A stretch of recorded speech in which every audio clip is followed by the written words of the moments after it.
Coba kamu bayangin, gimana rasanya punya kehidupan sebagai bangsawan Sunda selama masa kolonialisasi Belanda. Bukan cuma status sosial yang tinggi, tapi kaum Menak juga jadi penjembatan antara pemerintah kolonial dan rakyat. Dari mulai pakaian, pendidikan, sampai peran mereka di perpolitikan juga punya cerita menarik tentang identitas, kekuasaan, dan perubahan sosial di tanah Priangan yang sudah mendapat banyak pengaruh barat.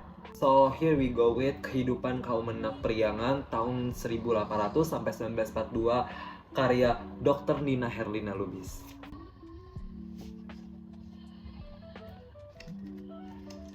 Cetakan pertama buku ini terbit tahun 1998 oleh Pusat Informasi Kebudayaan Sunda yang memuat lebih dari 400 halaman untuk melampirkan hasil penelitian Dr. Nina mengenai kaum Menak di Priangan. Buku ini secara kompleks memahami kehidupan aristokrasi bangsawan Sunda, bangsawan lokal atau Menak di Priangan pada tahun 1800 sampai 1942. Istilah Menak sendiri sebenarnya udah jadi kosakata yang populer atau udah nggak asing lagi bagi masyarakat Sunda. Kaum Menak adalah elit birokrasi tradisional yang memiliki status sosial tinggi dan memiliki berbagai hak istimewa. Status dan kekuasaan kaum Menak juga mengalami perubahan seiring kebijakan pemerintahan kolonial Belanda yang juga dinamis. Meskipun kekuasaan mereka secara bertahap dikurangi, kaum Menak masih mempertahankan eksistensi mereka dan pengaruh mereka sebagai middleman antara pemerintah kolonial dan masyarakat pribumi. Nah, tapi wilayah yang dimaksud itu sebenarnya wilayah Priangan ini wilayah apa aja sih? Nah, wilayah yang dimaksud Dr. Nina sebagai Priangan memang banyak mengalami perubahan. Tapi dalam penulisan atau penelitian yang ada di buku ini, itu mencakup lokasi yang dianggap tetap meliputi Cianjur, Sukabumi, Bandung, Sumedang, Tasikmalaya, Garut, dan Ciamis. Ketiga dari buku ini itu jadi salah satu bagian yang paling menarik dari buku ini yang aku baca. Karena di bab ini termuat seluk-beluk keluarga Menak terkemuka di Priangan yang dibahas melalui konsep historiografi genealogi. Ada juga legitimasi kekuasaan, status sosial, kekayaan, pewarisan jabatan, sampai yang paling menarik tentang bagaimana hubungan dekat mereka dengan para pejabat pemerintah kolonial Hindia Belanda. Semasa pergerakan nasional bangsa Indonesia bergejolak, keterlibatan kaum Menak sebagai keluarga terkemuka dalam partai pergerakan bisa dikatakan nihil atau nggak ada sama sekali. Hal ini dilatar belakangi karena emang pergerakan nasional yang ada itu merupakan sebuah ancaman untuk kedudukan mereka sebagai penguasa pribumi turun-menurun. Gaya hidup mereka yang kontras ala aristokrasi membuat mereka tidak lagi bersimpati pada pergerakan nasional Indonesia pada masa itu. Dalam silsilah keluarga, para penguasa ini juga ternyata menempatkan tokoh-tokoh mitos atau setengah mitos sebagai leluhur mereka. Tokoh-tokoh ini dianggap beneran ada, walau nyatanya nggak bisa dibuktikan secara historis. Hubungan kekerabatan seperti ini sudah banyak terjadi, terutama di kalangan para bupati. Misalnya, Prabu Siliwangi selalu dijadikan pangkal leluhur mereka karena Prabu Siliwangi dianggap sebagai penguasa yang karismatis gitu. Nah, upaya menempatkan Prabu Siliwangi sebagai leluhur mereka ini bertujuan karena pandangan masyarakat Sunda tadi yang menganggap Prabu Siliwangi sebagai penguasa yang karismatis bertujuan untuk meneguhkan status kaum Menak sebagai kelompok elit dan melegitimasi kekuasaan mereka di kalangan masyarakat pribumi secara turun-menurun. Sebagai elit politik tradisional, berbagai simbol dipergunakan oleh kaum Menak dalam kehidupan sehari-hari termasuk soal kekuasaan dan kedudukan.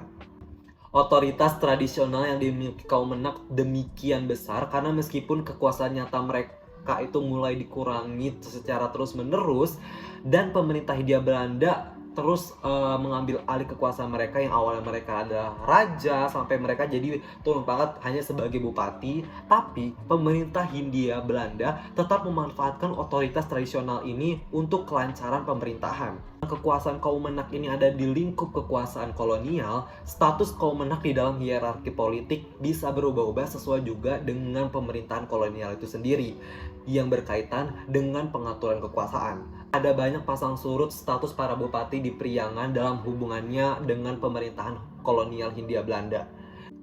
Selaku kepala rakyat, para bupati di Priangan ini memiliki privilege seperti raja. Mulai dari hak kepemilikan tanah, hak penguasaan pengabdian dari penduduk, hak memungut pajak, hak atas perikanan dan berburu, sampai bisa menentukan hukum mereka sendiri.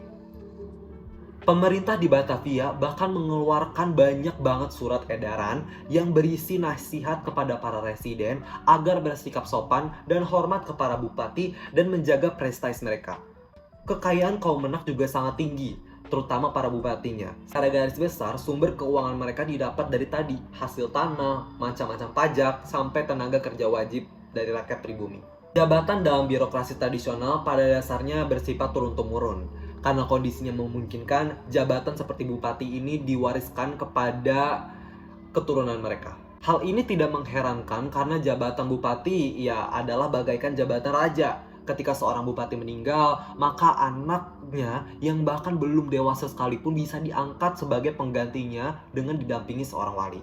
Kedudukan kaum Menak ini menyebabkan adanya hubungan khusus antara kaum Menak dengan pemerintah atau orang-orang Belanda. Sebagai pejabat pemerintah, kaum Menak juga berhubungan dengan para pengusaha perkebunan. Bab ketiga dari buku ini overall disusun dengan baik oleh penulis, mulai dari pengenalan genealogi silsilah keluarga Menak yang terkemuka, status sosial, sampai ke bagaimana legitimasi kekuasaan kaum Menak di Priangan. Penjelasan penulis cukup detail dan komprehensif. Bisa kita lihat dari informasi tambahan yang disebutkan penulis tetap relevan dan mampu dipahami dengan ringkas. Gaya bahasa yang dipakai juga cukup ringan dan mudah dipahami untuk mengikuti alur kronologis dari kategori penulisan yang sifatnya termasuk ilmiah. Penulisannya juga komprehensif dan tetap memperhatikan aspek kronologis. Analisisnya mendalam dengan memperhatikan tradisi lisan dan berbagai sumber-sumber primer yang dianalisis berupa arsip juga ditampilkan nih di akhir bab.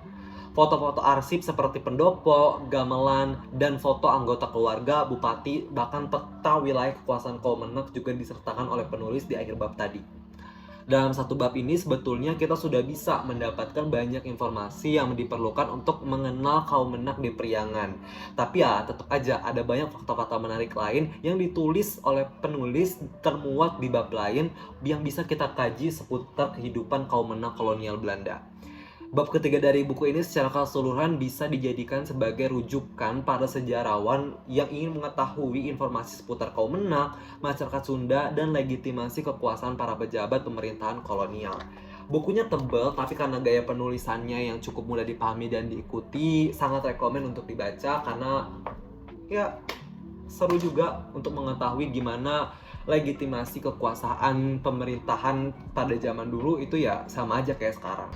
So ya itu semua review untuk buku Kehidupan Kaum Menak di Priangan tahun 1800 sampai 1942 karya Dr. Nina Herlina Lubis. Thanks for watching. Bye.